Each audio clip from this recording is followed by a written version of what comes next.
नमस्कार. श्री ब्रह्मचैतन्य महाराज गोंदवलेकर प्रवचन. आज 24 फेब्रुवारी. भक्त आणि परमात्मा एकरूपच असतात. आमच्या हातून वारंवार चुका होतात असे तुम्ही म्हणता. लहान मुलगा चालताना अडखळतो, पडतो किंवा बोलताना बोबडे बोलतो. त्याचे आईबापांना कौतुकच वाटते. त्याचप्रमाणे तुमच्या चुकांचे मला कौतुक वाटते.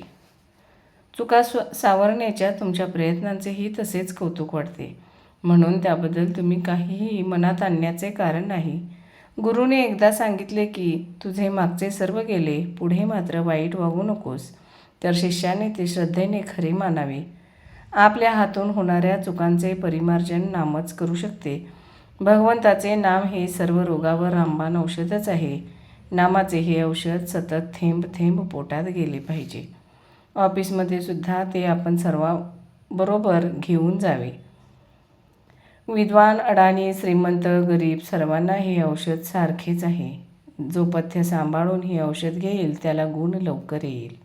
एखादा मुलगा मी विहिरीत उडी घेणार म्हणून हट्ट धरून बसला तर बापाने त्याचा हा हट्ट पुरवायचा का त्याला समजावून किंवा तोंडात मारून तिथून बाजूला काढायचे? त्याप्रमाणे तुमचे विषय मागण्याचे हट्ट आहेत. खरा भक्त कधीही दुःखी कष्टी असत नाही. आपल्या समाधानात असतो. मग तो कितीही दरिद्री किंवा व्याधीग्रस्त असेना. अमुक एक हवे ते मिळाले नाही म्हणजे सामान्य माणसाला दुःख होते. भक्ताला कसलीही आस नसते, त्यामुळे त्याला दुःख नसते. तो आणि परमात्मा एकरूपच असतात. परमात्म्याची इच्छा हीच त्याची इच्छा असते. सगुणाची भक्ती करता करता त्याला मीचा विसर पडत जातो.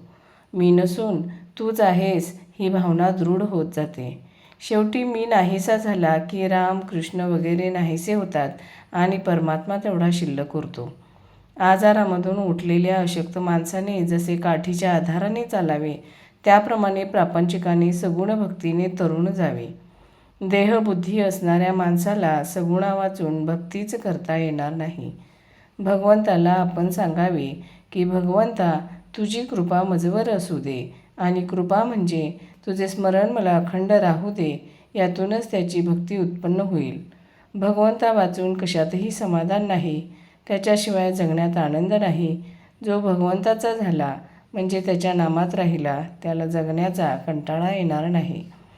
परमात्म्याला प्रपंचरूप बनविण्याऐवजी आपण प्रपंचाला परमात्मरूप बनवावे. धन्यवाद.